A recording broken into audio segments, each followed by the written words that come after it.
So here are some tips for introducing a new dog to your house, a new foster dog, especially if your dogs are maybe territorial. We've got a little puppy here. So first things first, meet the new dog off your property. If your dog is really territorial, then they're going to, even if the dog isn't territorial, just meet off the property, because there's not ground there that they're going to, that they're like, this is mine, this is my bed, this is my toy, this is my house, this is my yard.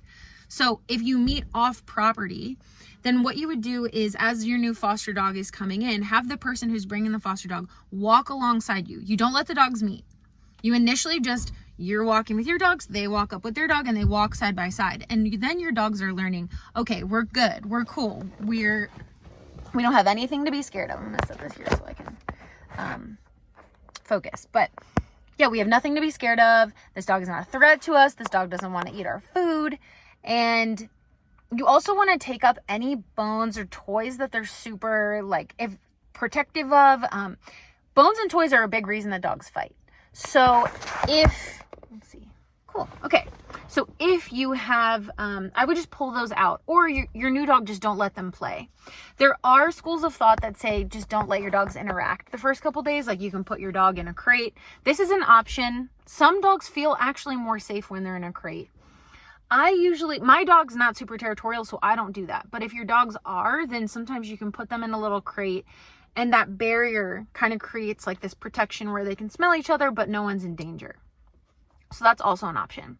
Whenever your dog, not the foster, is being good, reward them. Like, give them treats, especially when the new foster's around. If they're being cool, they're wagging their tail, they're being calm, they go lay down, give them a treat. Make it a big deal, because what you're showing them is that they're creating this positive association with this new dog. What are the other things? I'm just making this on the fly so that existing fosters that I work with know what to do. Okay, so meet off the property, walk them side by side. When they're cool, like once they're like calm and they're like, okay, this dog's cool, they're one of the pack, then you can let them smell each other. And remember, you have to be calm. Your dog is feeding off of your energy. So if you're walking your dog and you tighten your leash, that dog is going to be like, mom or dad is nervous. They're apprehensive, which means I need to be on guard to protect them. So pay attention to your energy too. Like, if your tone of voice is different, or you're very quiet, or you're very tense, or you're holding the leash tightly, the dog's going to feel that. So those are big ones.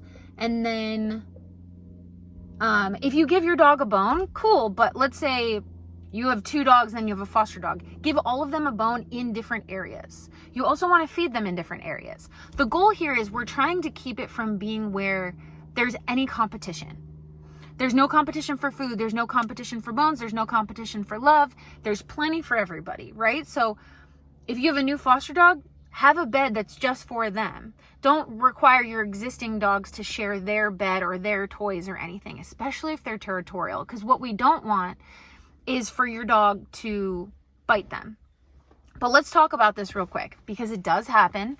Dogs are different than humans. So dogs get into scuffles, dogs bite at each other, dogs even bite each other. But this is how dogs show that they're alpha. There kind of has to be scuffles initially, because it's how dogs determine who is going to run the pack. This is totally normal.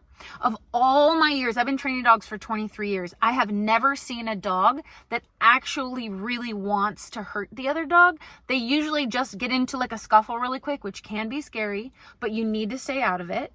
If one, let's say in my case, or in your case, let's say you have a little puppy and then you have a big dog. If you're worried about the safety of the puppy, just be really careful. But remember, your dog is going to feed off your energy. So if you're cool and calm and you're carrying that dog around and you're giving your dog treats when he's good to the puppy, you're going to be great.